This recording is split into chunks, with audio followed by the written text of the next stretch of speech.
Eh bien, chers frères, ne craignez pas les hommes, ne craignez pas ceux qui tuent le corps sans pouvoir tuer l'âme, craignez plutôt celui qui peut faire périr dans la géhenne l'âme aussi bien que le corps. Et pourtant, quiconque se déclarera pour moi devant les hommes, moi aussi je me déclarerai pour lui devant mon Père qui est aux cieux, nous dit Jésus dans l'évangile de ce dimanche. Mes chers amis, nous avons donc 2 points que le Seigneur nous propose dans l'évangile de ce jour, qui rejoint en toute chose au mystère même que nous allons célébrer dans quelques instants pour Lucien dans le baptême. Vous savez que dans le baptême, il y a 2 choses qui sont figurées, qui reprennent les 2 choses dont Jésus nous parle dans l'Évangile. Et pour baptiser, nous disions de l'eau, c'est le seul élément naturel qui à la fois cause la mort et en même temps qui est source de vie. Donc vous voyez ce que je veux dire ? Dans le baptême, vous avez l'idée de mort et l'idée de vie. Effectivement, Jésus est passé de la mort à la vie éternelle. Dans le baptême, nous sommes en quelque sorte plongés dans la mort du Christ pour pouvoir ressusciter avec lui. On passe donc de la mort à la vie. Autrefois, dans les premiers siècles de l'ère chrétienne, on faisait comme cela, de manière très courante, on plongeait les personnes dans l'eau pour signifier la mort au péché, la mort à l'homme ancien, pour pouvoir revêtir le Christ et ainsi ressusciter avec lui, qui est signifié par le surjon de l'eau, qui signifie justement la vie éternelle, la résurrection d'entre les morts. Alors effectivement, Jésus nous dit de ne pas craindre les hommes, car, dit-il, ils ne tuent que le corps, sans pouvoir tuer l'âme. Trop souvent, on pense que nos ennemis, ce sont ceux qui nous veulent du mal.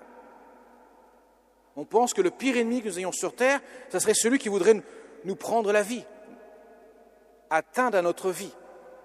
Et pourtant, Jésus nous dit, ne craignez pas ceux qui tuent le corps, mais sans pouvoir tuer l'âme. Car ces gens-là, nos frères, nos ennemis sur terre, n'ont aucun pouvoir sur notre âme. Aucun. Ils ne peuvent pas tuer l'âme. Ils peuvent tuer le corps, mais pas l'âme. C'est la première mort, en quelque sorte. La mort de l'âme, c'est la seconde mort. On va voir ce que ça veut dire. Même les démons, même Satan, n'a aucun pouvoir sur notre âme. Il est seulement celui qui souffle dans le creux de notre oreille, il serait bien que tu fasses le mal. Mais si je dis non, il n'a aucun pouvoir. C'est comme un chien tenu en laisse, tant que vous n'allez pas lui faire un guillis sous le cou, il n'y a aucun problème, il ne vous mordra pas. Mais forcément, si vous allez dans son précaré, évidemment, si vous suivez ses suggestions, il va être pourrait-on dire, un vecteur qui vous conduira au mal. Mais en aucun cas, il ne peut prendre la décision à votre place. Donc, ce n'est pas l'ennemi le plus redoutable. Il y a un ennemi qui est beaucoup plus redoutable que le diable. Et savez-vous lequel c'est ? Eh bien, c'est nous-mêmes. Chacun est son propre ennemi. Car nous avons tous la capacité, et ça c'est inouï, de dire oui ou non à Dieu. Si nous disons oui à Dieu, Dieu nous donnera les secours. C'est pour ça que Jésus dit « Quiconque se déclarera pour moi devant les hommes, moi je me déclarerai pour lui devant le Père. Mais celui qui me reniera devant les hommes, je le renierai devant le Père. Car il ne peut rien faire pour quelqu'un qui n'accueille pas l'amour. Dans l'amour, il faut être 2. Il y a celui qui donne et celui qui reçoit. S'il n'y a que celui qui donne, il n'y a pas celui qui reçoit, l'amour n'est pas transmis, il n'y a pas de don d'amour. Voilà pourquoi notre liberté est fondamentale dans le mystère du salut. Donc nous devons craindre nous-mêmes. Cependant, Jésus nous dit, c'est le 2e point, si vous dites oui à Dieu, il n'y a aucun souci. car Dieu nous aime plus que nous pouvons nous aimer nous-mêmes. Pourquoi nous pourrions nous penser que Dieu nous voudrait nous punir? Il n'a pas de volonté de punir. Il a au contraire une volonté de nous donner son amour miséricordieux et il veut le donner sans limite. La limite qu'il rencontrera, ce n'est pas lui qui l'imposera, c'est nous-mêmes qui l'imposerons par notre refus. Voilà pourquoi le baptême nous donne quelque chose d'absolument inouï. Lucien, dans quelques instants, tu vas recevoir quelque chose d'extraordinaire. Alors, tu le ressentiras probablement pas, mais c'est un fait.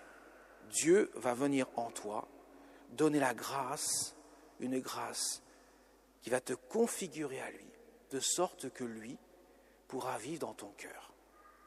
Le baptême donne la grâce de Dieu pour pouvoir vivre de lui.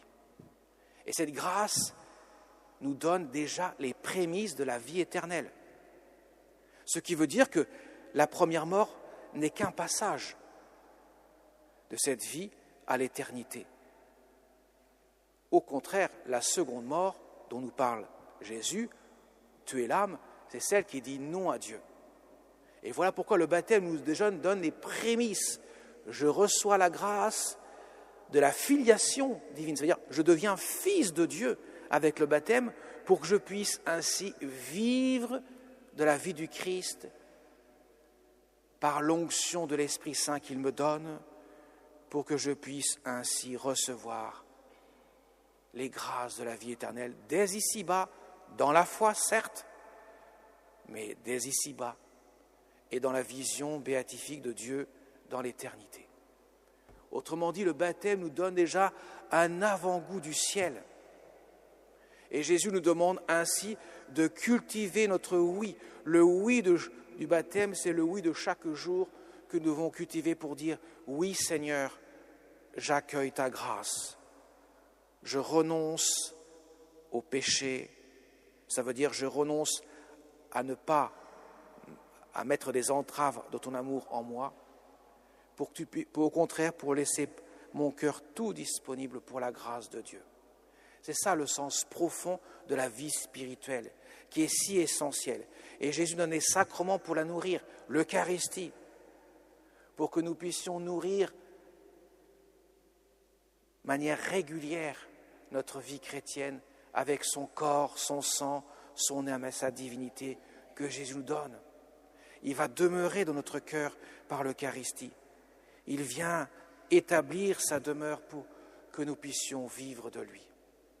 Le sacrement de pénitence qui intervient aussi régulièrement dans notre vie pour dire « Seigneur, je reviens à la source de mon baptême pour être purifié à nouveau des noms que j'ai pu te adresser et je veux retrouver le oui de mon baptême pour me laisser revêtir du vêtement blanc qui signifie la grâce que je reçois de toi, Seigneur. »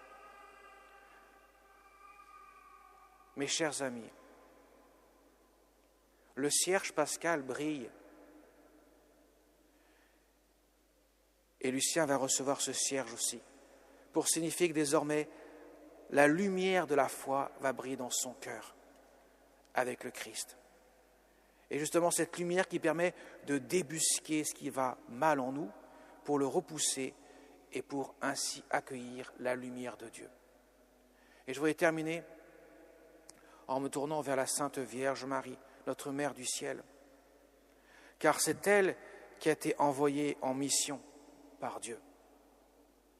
Au pied de la croix, là où Jésus déverse les sources abondantes de sa miséricorde, de son cœur transpercé, d'où jaillit l'eau et le sang, c'est au même instant, au même moment, que la Vierge Marie, à quelques secondes près, que Marie reçoit la grâce